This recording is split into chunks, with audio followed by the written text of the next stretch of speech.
FBI Denver Special Agent in Charge, Mark McCulloch. That is Mark, the common spelling with the K, and McCulloch, M as in Mary, I-C-H-A-L-E-K. The final speaker today will be Boulder Police Chief Stephen Redfern. That is S-T-E-P-H-E-N,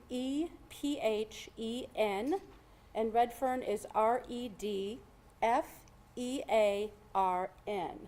We will take a few questions at the end, and now I'm going to turn the podium over to Mr. Gruhl. Thank you. Thank you, Ms. McGuire. I'm Bishop Gruhl, the acting U.S. Attorney for the District of Colorado. On behalf of myself, my office, and the entire Department of Justice, I want to express my heartbreak and my support for the victims, their families, and the community of Boulder. I pray for those families, as well as everyone in Boulder, Colorado, and the nation who woke up this morning worried about themselves, their loved ones, and not feeling safe in their own communities because of yesterday's attack. I assure you that my office and our partners are here for you, and we are taking action. I want to thank the first responders, citizens and law enforcement alike, who worked to quickly end this violent attack, save lives, and tend to those who were injured.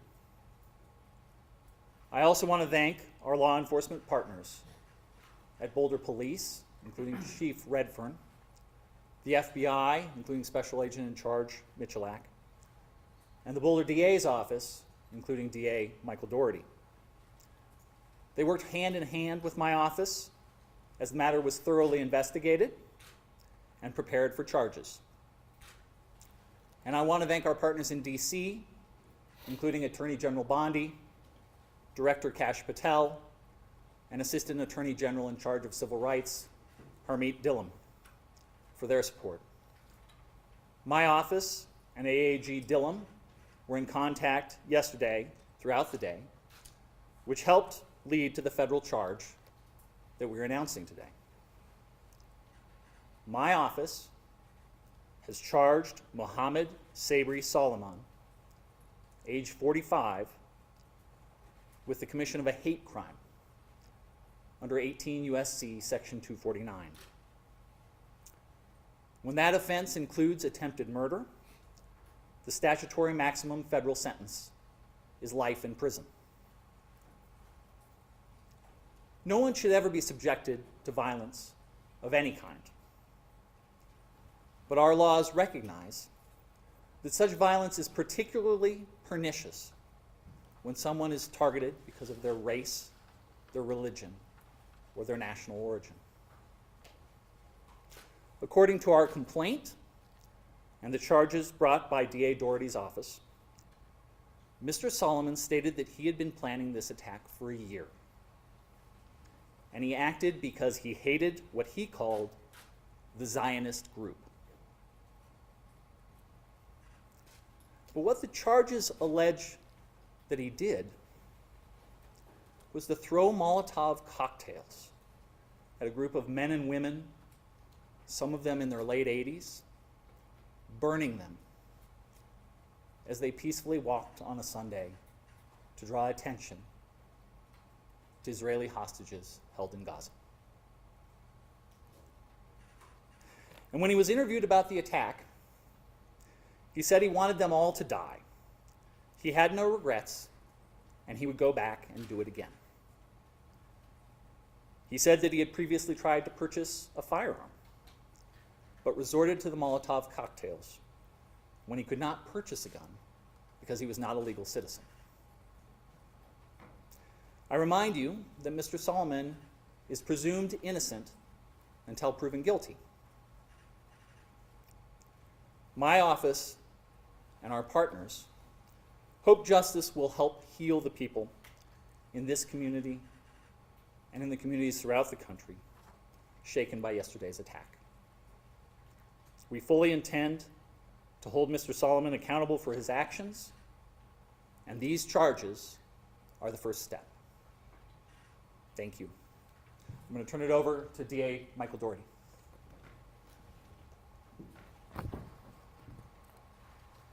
Good afternoon. I'm Michael Doherty. I'm the District Attorney for Boulder County. I appreciate the members of the media who are here today so we can help provide this update to a grieving and traumatized community. What you see here today is us standing shoulder to shoulder, ensuring that justice is done in response to this tragic and terrible attack. We stand united in denouncing hate, terror, and violence in this community. We're united in condemning acts of anti-Semitism, hate, and violence, and we're also united in a strong response to this horrific attack. I stand with this community and the people of the state of Colorado against hate and terror. And we are united in our commitment, both at the federal level and the state level, in pursuing and securing justice for the victims of this mass attack and for the communities that we serve. Boulder is a beautiful and special place, but we're not immune from mass violence or hate crimes, including violent acts of anti-Semitism that impact far too many communities across this country. And yesterday afternoon, on a beautiful day here in Colorado, a number of people participated in a peaceful walk and gathering on Pearl Street here in Boulder. It is a place where a lot of people gather every day. And the ones who joined in this peaceful gathering are now the victims of a senseless, unjustified, and horrific mass attack. And to all the victims, their loved ones, and to this community, I promise you that each one of us up here today will work tirelessly to ensure that justice is done and the defendant is held fully accountable.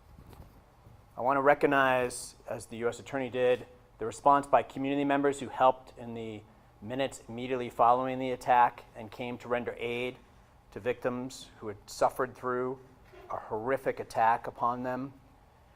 Also, I want to recognize the courage and the rapid response by the Boulder Police Department, who once again were called to respond to a truly horrific attack upon innocent members of our community and responded without a second of delay. I will highlight for you that there were 16 unused Molotov cocktails that were recovered by law enforcement in the hours after the incident took place. 16. So I really want to thank the Boulder Police Department and their law enforcement responders, as well as the first responders who provided medical aid to the victims. But that rapid response with the recovery of the 16 unused Molotov cocktails, I think speaks for itself. Our office and the U.S. Attorney's Office will be working closely together and in coordination with one another to ensure that the defendant is held fully accountable. As you heard from the U.S. Attorney, the U.S. Attorney's Office will be prosecuting the hate crime against the defendant. Our office will be prosecuting the attempted murder charges and related charges at the state level. This approach will accurately reflect the actions the defendant is alleged to have taken and the harms that he caused.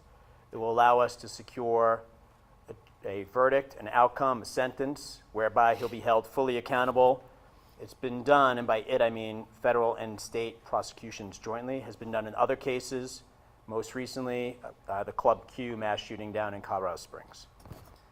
At the time the arrest affidavit and warrant were filed with the state court yesterday, there were 8 victims identified, and I'll touch briefly now on the charges that were filed at the state level, as well as the possible sentences he faces if convicted on those charges. So there were 16 counts of attempted murder in the first degree. 8 of those counts are for attempted murder with intent and after deliberation. The other 8 counts are attempted murder with extreme indifference. So 16 counts total. If the defendant's convicted and those counts are running consecutive to one another, he would face a maximum of 384 years in state prison. He's also charged with 2 counts of use of an incendiary device. If convicted of those charges and they run consecutive, he would face a maximum sentence of 48 years. He's also charged with 16 other counts of attempted use of an incendiary device. And again, if convicted and if they run consecutive, the maximum on those counts would be 192 years. So 384 years on the attempted murder, 48 on the use of the Molotov cocktails, and then the attempted use would be 192 years. The judge set a $10 million cash-only bond on the state charges. As you are aware, he's going to be going before the judge this afternoon at the jail. I believe that is scheduled for 3:30, but I rely on the sheriff's office to communicate with members of the media of the exact time. Thanks to the investigation by federal, state, and local partners, and I just want to highlight for you, this is a horrific attack. But as district attorney, when I walk into this building and I see the FBI, Boulder PD, and all the law enforcement partners working, it's the exact response I hope to see. The teamwork they demonstrate, the work they put into it. If you were downstairs right now, you'd see incredible law enforcement officers and investigators working calmly, professionally, and tirelessly to ensure we get all the information we need to get the right outcome in the criminal cases that the U.S. Attorney's Office and my office will prosecute. Through their work, we've now identified 4 additional victims, so there's now a total of 12 victims. And as you'll hear from the FBI special agent in charge, we're going to continue to encourage victims and witnesses to come forward and contact law enforcement. But we now have 12 victims, and on the later this week, we'll be filing formal charges against him. That's our normal process. So the filing of formal charges by the district attorney's office will reflect 12 victims, and if more come forward, additional victims as well. On my final note, what I want to stress is this community has experienced too many tragedies: fires, floods, and mass attacks. But each time I've seen this great community respond with strength, resilience, and support for one another. I trust and hope that that will happen again now. That for the many members of the community who've come forward before to help one another, to support one another, to comfort one another, that will happen again today and in the weeks, months going forward. That once again our community will rally to restore peace and to bring support and comfort one another during this dark hour. As your district attorney, I want to remind the members of the media and the community that the defendant's innocent unless and until proven guilty, and the charges are merely allegations. I'm going to turn it over to the special agent in charge of the FBI, and then we're happy to take questions after each one of us is done. Thank you. Good afternoon. I'm Mark McCulloch, Special Agent in charge of the FBI's Denver field office. I want to provide a quick investigative update. The FBI has been here on the scene in Boulder for the past 24 hours, and we stand shoulder to shoulder with the Boulder Police Department and our partners. Their heroic and swift actions clearly saved lives. As mentioned, there were 16 unused Molotov cocktails within arm's reach of the subject at the time of his arrest. So there is no question that the first responders saved lives and prevented further victims from being injured. And I think the fact that we have both federal and state charges within 24 hours of this attack is a testament to the strength of the partnerships, the professionalism of the investigators, and our commitment to the community and to each other to pursue justice. We continue to support the victims, their families, and the greater community with personnel and resources. Our hearts go out to the victims, and we want you to know that we are committed to being here for you. Since 2 o'clock yesterday, more than 30 special agents, intelligence experts, and professional staff have deployed to provide forensic, investigative, and crisis management support, as well as additional resources are being surged from other field offices and at our headquarters in Washington, D.C., and they're on the way. While at this time it appears the perpetrator acted alone, we do continue to investigate all possibilities and pursue all investigative leads. If we uncover evidence that others knew of this attack or supported the subject in this attack, rest assured that we will aggressively move to hold them accountable to the fullest extent of the law. Since the investigation began 24 hours ago, the FBI has conducted 44 witness interviews. We've executed search warrants on vehicles, property, and digital devices. We've deployed our full evidence response team both to Boulder at the main crime scene and the execution of a search warrant at a residence tied to the subject in Colorado Springs. Members of the ERT worked through the night to gather all evidence so that the Pearl Street could swiftly be reopened this morning. We've deployed victim specialists to hospitals and assigned one to each and every victim that's been identified to date. We've set up a digital media tip line. We've deployed a mobile command post for information sharing and evidence control, and we continue to canvass for witnesses, additional victims, and camera footage. We ask that you call us at 1-800-CALL-FBI if you have any information about the events that transpired yesterday. If you saw something, if you heard something, if you have information, our investigators want to hear from you. If you have multimedia evidence, whether that is photos, social media posts, or videos related to the attack, please visit the site that we've established, and you can provide your information at fbi.gov/Boulder attack. We at the FBI are not tracking any credible threats to the Boulder community at this time. However, if you see something suspicious, we urge you to call 911. The FBI takes seriously its mission to protect the American people of the United States, both nationally as well as here and in Boulder. Hate-fueled acts of violence have no place in our community, and we will use every tool and resource available to hold those who commit such acts fully accountable. And I'll turn it over to Chief Redfern.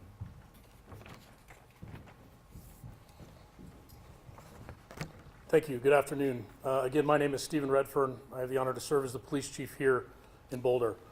I want to give a few updates from the city and the police department before we take some questions. So today, in the aftermath of this heinous terrorist attack in our city, I again want to start with thanking our partners. I think we've all alluded to the importance of partnerships. I can tell you, as I was rushing to the scene yesterday, one of the first or second calls I made was to the special agent in charge, because no matter what this ended up being, I knew we would need help. And once again, the FBI, all of our state, local, and federal partners have stepped up, and we are absolutely in a really good place for 24 hours into this investigation, in my opinion. Michael Doherty alluded to it, but the work that I've seen in this building and out on the street in the last 24 hours is remarkable. And every single person working on this investigation is doing their job above and beyond to bring justice to these victims, including the men that stand behind me here, and I'm grateful. The scene, as you may know, around 2 in the morning, we released the scene. So as of this time, we have no active closures in downtown Boulder. We have no areas closed off. We spent an extensive amount of time yesterday up until the early morning hours today with bomb dogs, our bomb squads, ensuring that there were no other threats in the area, and people were allowed after midnight to go back in, get vehicles, and businesses have been allowed to reopen if they so choose. I can tell you this morning I walked down Pearl Street with members of my team. I interacted with a lot of business owners, community out there, and the way I felt leaving there was I was heartened. I was heartened by the resilience of our community, the positive attitude that people had, the understanding of the inconvenience of yesterday with businesses having to close, and really I walked out of that thinking, we're going to be okay. Once again, as a community, we're going to recover after coming together. A little bit more on community. So we are aware of events this week. We're aware of things coming up in the next, we're looking 7 to 10 days out at other events, and we are going to ensure, along with our partners, that we have adequate coverage, law enforcement coverage, security at any event that's taking place this week. We want to ensure that people feel comfortable and safe in this community gathering and remembering what happened, as well as any other planned events that we have. We will be relying upon our partners, such as the State Patrol, to ensure that we have proper coverage where people can feel safe. Before this attack, we had the Boulder Police Department, the City of Boulder, had very strong relationships with our Jewish community. We even have an officer assigned as a Jewish community liaison with Boulder PD. Those relationships have paid off dividends during this attack, and I know going forward in the aftermath, we're going to continue to work with our community. I've been in contact via phone, email, and text throughout the day and last night with members of our Jewish community. Myself and the district attorney will be leaving shortly to have a meeting with community leaders from our Jewish community as well. The message there, the bottom line message, is we want everyone to feel safe. We will not condone these types of attacks and acts in our community. I will reiterate what was prior said. It is never an inconvenience for someone to call the police if they feel uncomfortable about a situation, if they see something odd, if they see a person acting in a suspicious manner. Let us come out and let us determine if there is some validity to people's suspicions. That's why we are here. So please call us if you see something. Literally, the old see something, say something adage applies here. Please call us if there's anything that's making you feel uncomfortable in the community. And lastly, I just want to say again, we have been contacted, the city and the police department from all over the world with outpouring of support, messages of support, and I want to thank you. It matters, it makes a difference going forward. So I appreciate all of that. With that, I'm going to turn it back over to our public information officers for some questions. All right, I will try to call on people for questions, and I will repeat the question, hopefully, so everybody can hear it, and then turn it over to our experts for answers. Yeah, Tony? Chief, or anybody up there, do we have any new video showing how he walked in with these 16, 18, 19 Molotov cocktails? That's not a one-walk trip. Anything you've been able to discover to show how they got there? So the question is, do we have any new video evidence about how he entered the area with the Molotov cocktails he had? I'm behind you. Thank you for the question.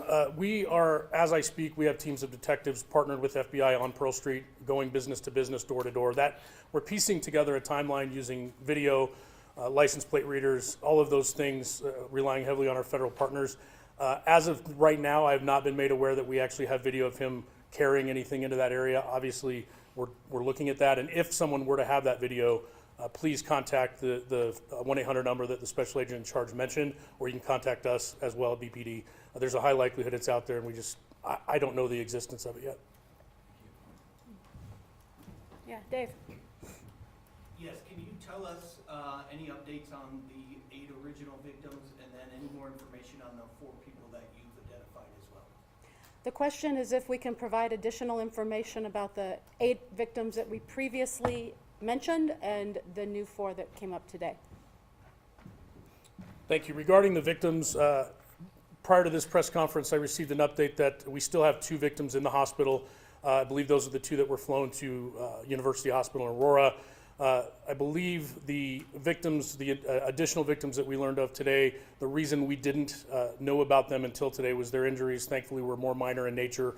They've come forward to be interviewed and things, and then we realized that they did have injuries. So we're counting everyone who received any sort of injury in this attack in that number. So as far as I'm aware right now, 2 people still in the hospital, and again, our thoughts are with them as they recover.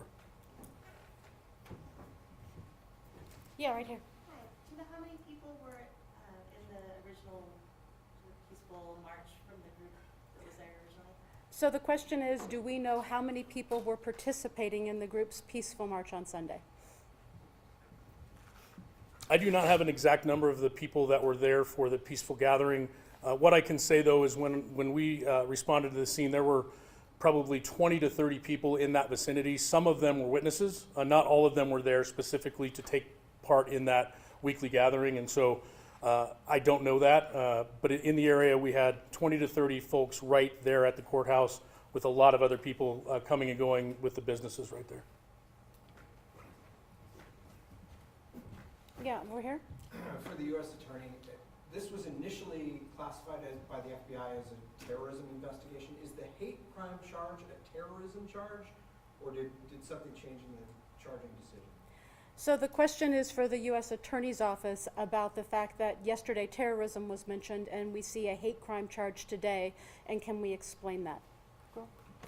Yeah, so we've moved swiftly to charge quickly, just to send the message to the community that no acts of anti-Semitism are going to be tolerated and there are severe consequences. Just because there's only one charge that has been made so far doesn't mean that we're not considering other charges that could come in the future. Yes. Can we get some clarity, Chief? We're hearing UC Health says they have 3 victims there. Is it 3 or 2? Question is about victims at UC Health. I don't have that clarity that you're asking for regarding the number. We've been told 2. It's possible it's 3. We may be not having updates on if people have been released. We can absolutely follow up with that number. We can firm it up after this and put that out. In the back with the hat. Was there any prior knowledge of Solomon as a potential threat before yesterday? So the question is, was there any prior knowledge that the perpetrator was a threat?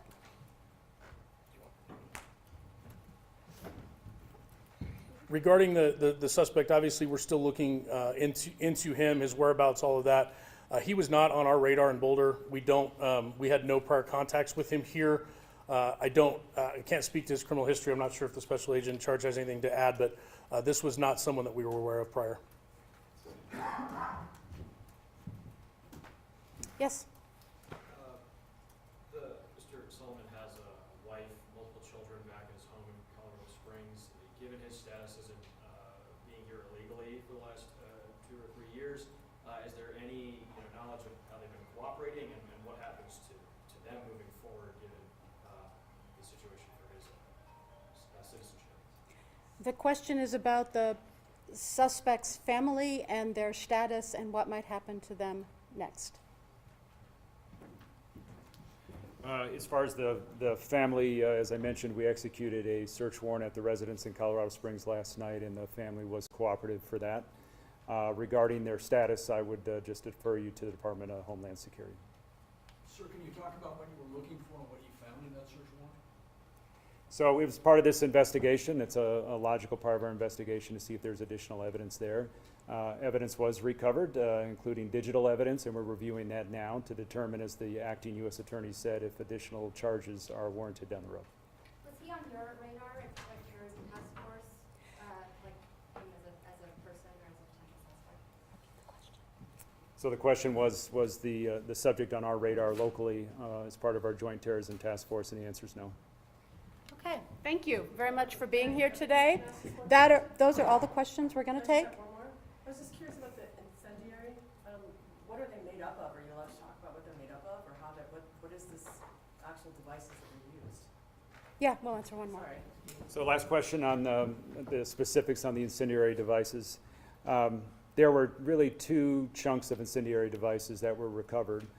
We've referred to Molotov cocktails, which are like glass jars with material in them that are combustible, flammable, like gasoline, and then a rag that's used with a fire to ignite them and throw them. In addition to that, it appeared he had a backpack for like a weed killer, but that contained flammable liquid in it as well. How many were used? All right, so later this afternoon, I can tell you that the U.S. Attorney's Office will have a brief news release that will be made public. We don't anticipate another large media briefing at any time in the future, but the prosecutor's offices, both the district attorney as well as the U.S. Attorney's Office, will have updates for the media as their cases proceed. And now at this time, our principals here do have another meeting to attend, as they referred to. So thank you very much for coming today.